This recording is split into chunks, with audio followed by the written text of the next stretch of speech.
Busta Candy. I grew up knowing these as Bust Me Jaw, but they also go by Stagga Back, or a name I recently learned, Monkey Iron. This one candy captures the spirit of Jamaica and serves as a perfect example of what makes a Jamaican treat. It has a deep, distinctive, sweet, robust flavor, but it's way more than just a sweet treat.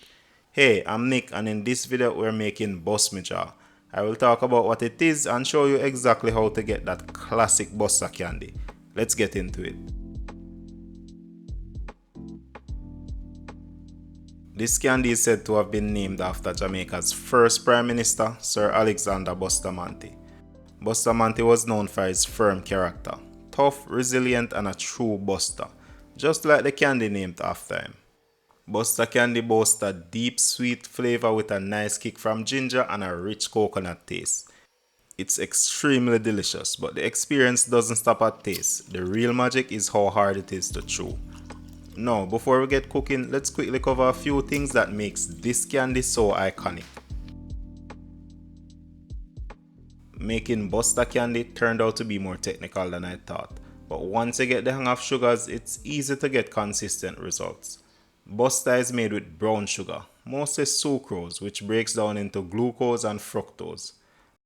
Sucrose, found in table sugar, is less sweet, but it has a stable crystal structure that forms sugar crystals, which is great for table sugar but not ideal for candy making. To get Busta's perfect texture and sheen, we need to break sucrose into glucose and fructose through a process called inversion. Inversion creates invert sugars, which are sweeter, shinier, and prevent crystallization. Examples of invert sugars are honey and corn syrup, and these can be used to achieve this effect. But for this Busta Candy, I'm using 3 key ingredients to help cause inversion. Molasses. This is a more complex invert sugar that adds rich flavor and prevents crystallization. Lime juice. The acid breaks down sucrose into glucose and fructose, aiding in inversion. Coconut milk. The fats help prevent crystallization, creating a smooth, glossy texture and creamy mouthfeel. To make Bust Me Jaw, you will need a heavy bottom pot. This type of pot spread the heat evenly, reduces the chances of burning your candy. A key step to getting it just right. To your pot, start by adding 4 cups of brown sugar. Yes, it's a lot, but you can easily cut the recipe down if needed. 1 cup of coconut milk. This creates a rich, creamy base for the candy. 3 tablespoons of lime juice. The acid works to break down the sugar, ensuring a smooth texture. 2 tablespoons of grated ginger. Add more if you like an extra spicy kick. 1 teaspoon of salt. It ties all the flavors together, elevating the candy to the next level. 1/4 cup molasses. This is what gives Bust Me Jaw its distinct deep flavor and smooth texture. Next, I'm giving this a good mix to combine all the ingredients thoroughly. It's important to do this before putting the pot on the heat, because once it's cooking, we don't want to stir much.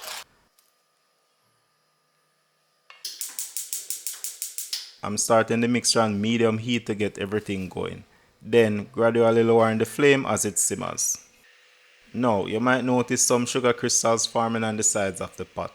These can be trouble because they can seed the rest of the mixture, causing more crystals to form. That would ruin the candy's texture and stop us from getting that shiny, smooth finish. The fix: dissolve those crystals. Use a wet spoon or brush to gently scrape down the sides of the pot. It's an easy solution to keep everything smooth. Also, resist the urge to stir the candy once it's cooking. Too much agitation creates opportunities for sugar crystals to form, which can also ruin the texture. Just let it simmer gently on low heat. If you're using a thick, heavy bottom pot and keeping the flame low, you don't need to worry about burning. Making Busta Candy takes time. This batch took well over an hour. While it's simmering, we can work on some additional prep in the meantime. Coconut is a key ingredient in Busta Candy. While we already added coconut milk, we also need some solid coconut for texture. I'm grating some dry coconut using the smallest holes on my box grater. This gives the candy a finer texture, but you can leave the pieces larger for a more traditional rough texture. The next set of ingredients will be added closer to the end, once the syrup has mostly reduced and reached a light frothy texture. Adding them at this stage helps preserve their flavors. Add 1.5 cups grated coconut, 1/2 teaspoon nutmeg, 1 teaspoon cinnamon powder, 1 tablespoon vanilla. These warm spices aren't always included, but even a subtle touch transforms this candy into a flavor bomb. It's been about 45 minutes and the syrup is now at a stage where it's safe to stir. At this point, it's much harder for our sugar to crystallize.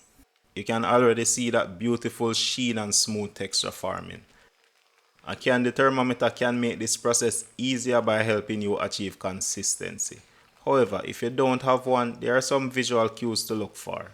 The syrup will become light and frothy, it will start pulling away from the sides of the pot, and when you scrape the pot with a spoon, it leaves a clean streak.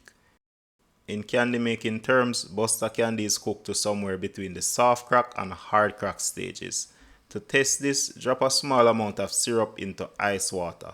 The cooled syrup's texture will indicate how firm the candy will be once it sets. If it's not at the desired hardness, simply cook it a little longer and test again. I'm using a square baking dish to set the candy, and this recipe is perfectly portioned to fit this dish. To make removal easier once the candy sets, I line the dish with a bit of grease paper. Once the candy reaches the perfect doneness, it's time to pour it into the container. Be extremely careful during this step as the candy will be very hot. The candy will start setting immediately, but don't be fooled, it takes a good while to cool completely. I like to place the dish on a rack to allow airflow underneath, which helps to cool it faster. While I could put this in the fridge, that's not ideal. It might damage the container and rapid cooling could cause the candy to crystallize. So I'm letting it cool slowly for the best results. Once the candy cools completely, it will be totally solid. Congrats, you just made hard candy. Drop all the names you know for this candy down in the comments. I always love hearing from you. The final step is dividing it into cubes, each roughly about a square inch. I start by making some light superficial cuts to mark out consistent sizes. Then I switch to a heavier longer knife for the final cuts. Busta Candy has a texture similar to toffee, rich and dense. It's very hard, to the point where it can crack, as you'll notice with some of these cuts. Despite its hardness, it still has a lot of pliability, giving it that unique balance. Next, we'll cut the candy into the final cube shape. The texture here is finer than usual, but it's still going to be amazing. Even though the candy was cracking earlier, you can see that I can still bend it like this. It's hard but still very pliable. That's the exact texture we're looking for, and it's what makes Busta Candy a true jawline workout. Now that everything is perfectly portioned, it's time to wrap them up. The parchment or grease paper wrapping is an iconic part of this candy. But before we get to that, I'm going to give it a taste. Busta Candy usually has a tacky surface, which is probably one of the reasons why we wrap it. That was extremely hard to bite into. It's as tough as hard candy but without the brittleness, so it doesn't snap. It's hard to chew, hard to bite into, and you can't even suck on it. That's why we call it bust me jaw. Honestly, how much you can eat depends on the strength of your jaw muscles. Now that my jawline workout is done, let's get these wrapped. Each Busta Candy is about 1 square inch, so a 4-inch square piece of grease paper should wrap it up perfectly.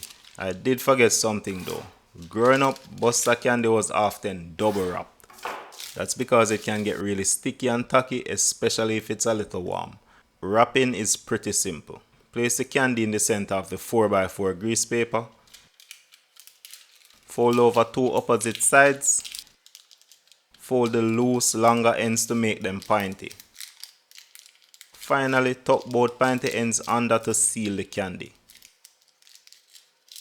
And there you have it. That's our bust me jaw.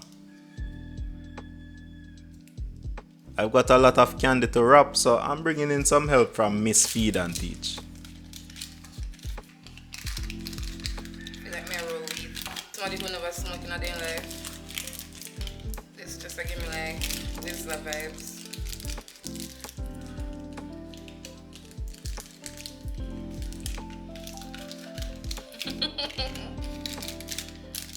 finally get it. Just like kind of slide the pan so sugar as like adhesive.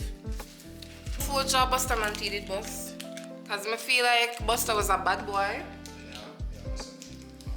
Stagga Back. What name? Stagga Back. What does that mean? Stagga Back. That's so I want to hear that story because Busta was a little bad boy, you know.